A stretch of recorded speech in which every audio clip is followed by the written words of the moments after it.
como uma espécie de espirro estelar. O envelope externo de gás se expandirá à medida que o Sol passar de uma gigante vermelha a uma anã branca quente. A luz ultravioleta da anã excitará o gás circundante, fazendo com que brilhe, do mesmo modo que nas regiões formadoras de estrelas. O espetáculo reluzente vai durar milhares de anos antes de desvanecer. É praticamente impossível prever que tipo de retrato cósmico o Sol pintará no final de sua vida. Mas observe a incrível variedade de nebulosas planetárias espalhadas pela galáxia. O que torna cada uma tão incrivelmente diferente? E que força motriz está por trás de suas formas enigmáticas?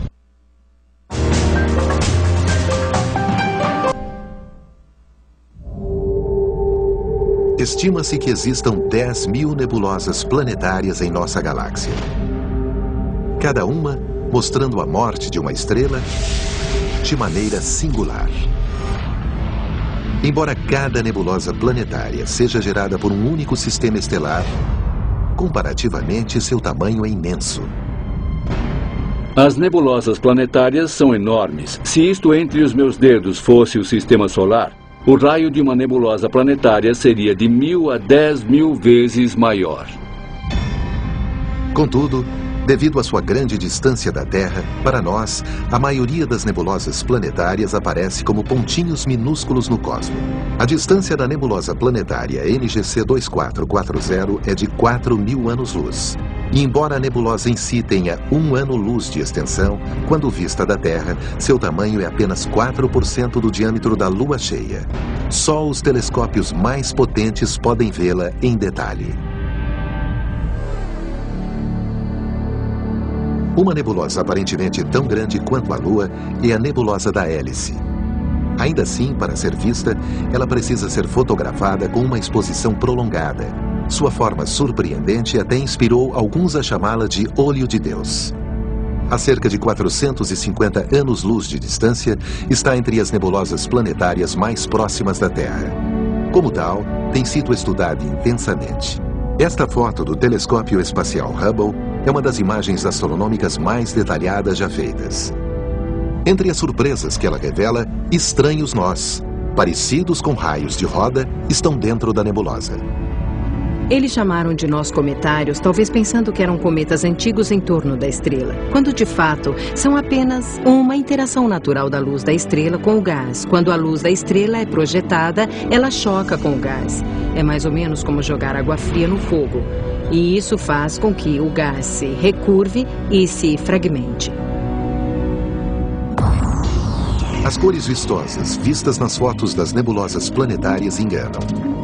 Se uma nave espacial estivesse próxima da estrela central da nebulosa da Hélice, por exemplo, o gás incandescente seria praticamente invisível, de tão molecular. Essa imagem só começaria a mudar se fôssemos para os extremos dessa nebulosa planetária. Nós teríamos de viajar cerca de 1000 vezes o raio do sistema solar antes de podermos ver o brilho dos gases da nebulosa planetária em si. E elas seriam bem parecidas com a aurora boreal que vemos aqui na Terra. Veríamos cores belíssimas.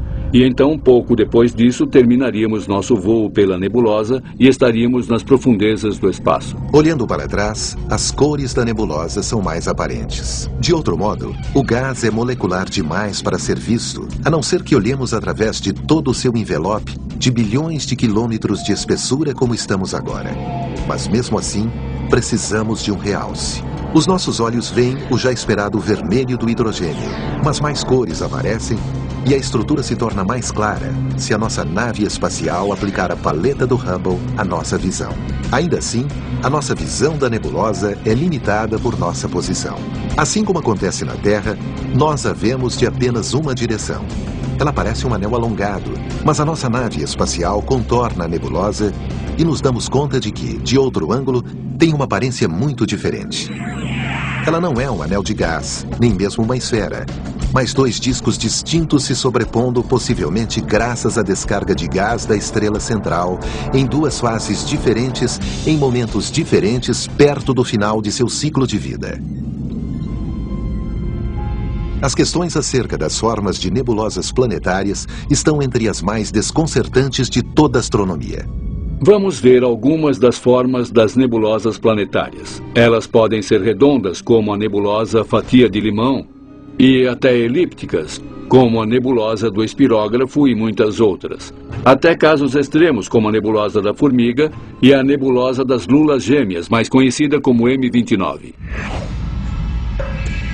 Já que uma estrela inicia sua vida como uma esfera, poderíamos esperar que seu último suspiro produzisse uma nebulosa planetária esférica. Mas, de fato, apenas 10% das nebulosas planetárias têm essa forma.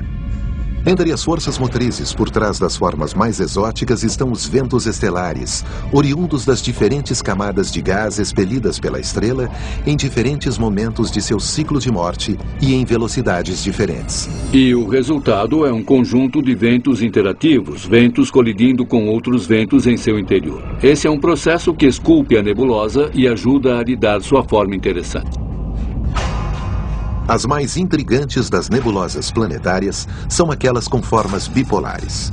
Forças misteriosas contidas no interior desses estranhos objetos fazem com que o gás incandescente saia em jatos reminiscentes dos jatos estelares das estrelas no processo de nascer.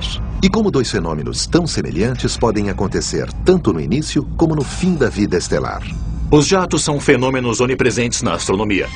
O que esses jatos têm em comum é a presença de um disco de acreção, que é gás em rotação, campos magnéticos dentro do gás em rotação. E à medida que materiais fluem através do disco de acreção, eles se carregam sobre as linhas de campo e são soprados de volta para o espaço. Mas uma estrela moribunda não tem um disco de material caindo dentro dela, a não ser que faça parte de um par binário, ou duas estrelas orbitando em volta uma da outra. E os pares binários são muito comuns no universo. À medida que as duas estrelas giram em torno uma da outra, uma das estrelas está cedendo massa para a outra.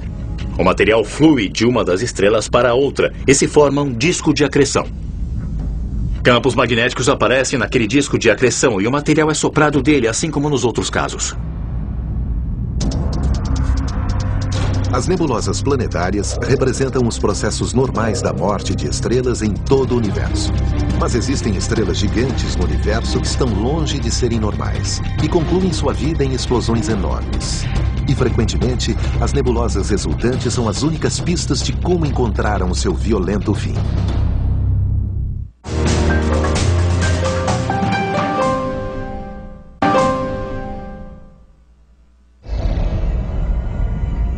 Em 1054, uma estrela gigantesca explodiu a 6.300 anos-luz do Sistema Solar. Da Terra, parecia ser uma estrela nova, a mais brilhante no céu. Era 10 vezes maior do que Vênus e ficou visível em plena luz do dia por 29 dias. Ela foi vista por astrônomos chineses e talvez pelo povo Anasazi do Novo México, como se pode ver em um de seus petroglifos.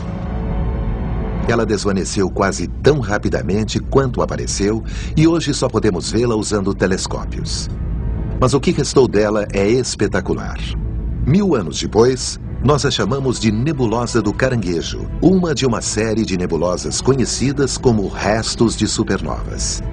Os restos de supernovas são essencialmente as nuvens de destroços em expansão resultantes da explosão estelar de uma estrela realmente grande. É a explosão de morte de uma estrela imensa no final de sua vida. Os restos de supernovas são semelhantes às nebulosas planetárias, pois cada uma resulta da morte de uma estrela. Quando uma estrela inicialmente evolui para se tornar uma nebulosa planetária, ela ejeta massa densa de sua superfície muito lentamente.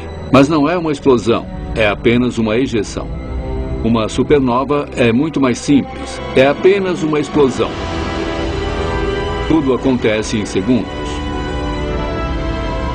E a nebulosa que vemos em volta são os estilhaços que ainda permanecem. O espetáculo de luz vem da onda de choque da explosão colidindo com o material circundante e resultando em sua incandescência. O princípio foi dramaticamente ilustrado como realmente aconteceu em 2004, quando o telescópio espacial Hubble capturou esta onda de choque, atingindo um anel de gás nos restos de uma supernova que explodiu a 160 mil anos-luz de distância em 1987.